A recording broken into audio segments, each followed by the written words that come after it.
Hello and thank you for watching. In today's video, we're going to discuss how to set up Bluetooth on your Grandstream device.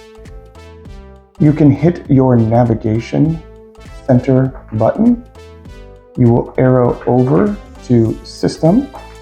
Then you will scroll down to Bluetooth. You can see that the Bluetooth status is currently discoverable, which is fine. That is the MAC address of this device.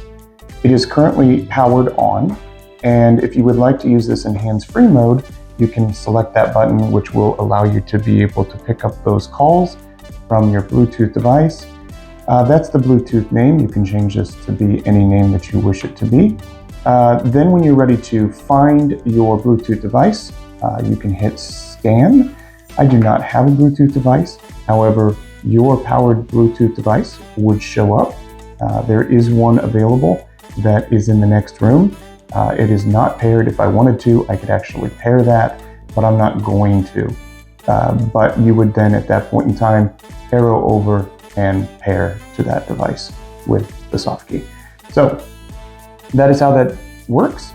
You should not purchase one of those cheap Bluetooth devices that they sell at Lowe's.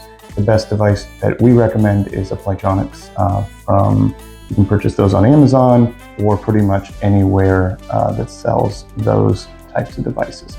So once you have that paired, you will be able to see that that is paired in the top corner of your device.